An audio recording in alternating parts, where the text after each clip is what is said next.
Imagina você uma situação, uma pessoa está caminhando no meio do deserto com seus servos e de repente aparece uma luz que você não consegue enxergar nada e só ouvir uma voz.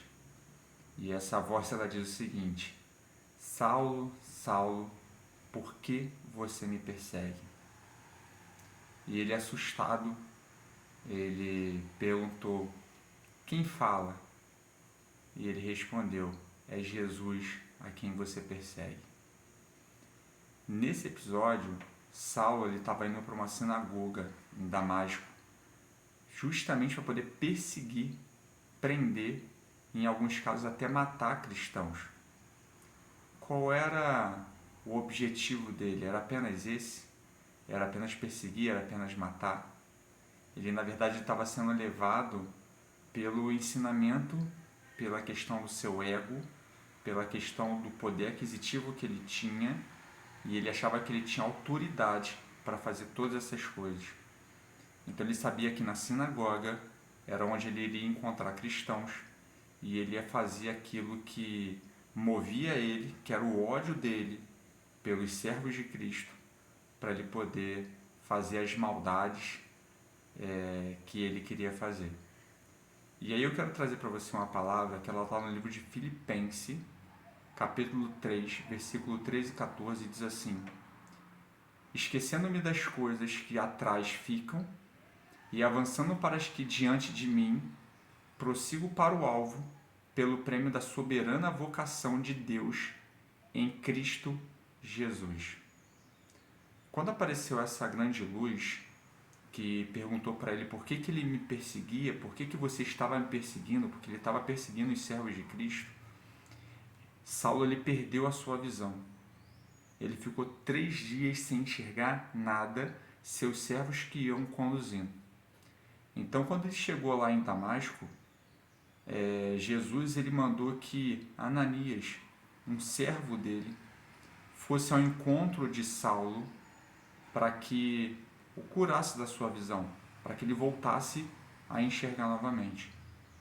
E olha que Ananias ele ainda ficou com medo, hein?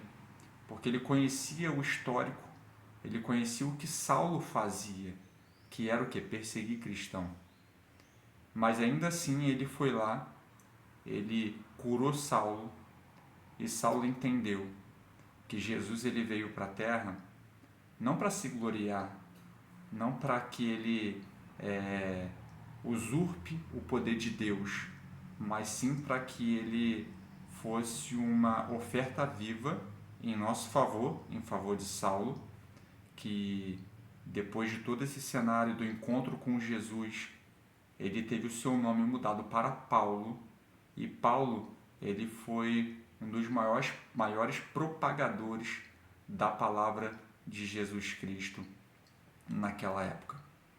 Então a gente pode observar 2 situações. Primeira situação, Deus usa quem Ele quer. Ele usou Saulo. Saulo, ele era um judeu, ele não acreditava em Jesus, e ele estava lá única e exclusivamente movido pelo seu ódio para poder perseguir, prender e matar os cristãos. E o segundo ponto que eu quero te dizer, a sua vida ela só é transformada quando você mata o velho homem. Foi assim com Saulo. Ele morreu para o velho homem. Ele deixou para trás tudo aquilo que ele fazia. Ele realmente entendeu a mensagem de Jesus. Ele se converteu ao Evangelho de Cristo. E a gente precisa apenas fazer a mesma coisa para a gente poder ter salvação. Para a gente ter a nossa vida transformada.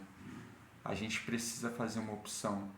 A gente precisa reconhecer Jesus Cristo como nosso Senhor e nosso Salvador, para que a coisa velha fique no passado, a gente não olhe para trás querendo voltar ao que era antes, a gente não precisa mudar nossa vida agora para poder viver o novo de Cristo. Você precisa viver o novo de Cristo para que a sua vida antiga ela fique para trás, para o passado, e você fique aberto para coisas novas que Deus tem para você.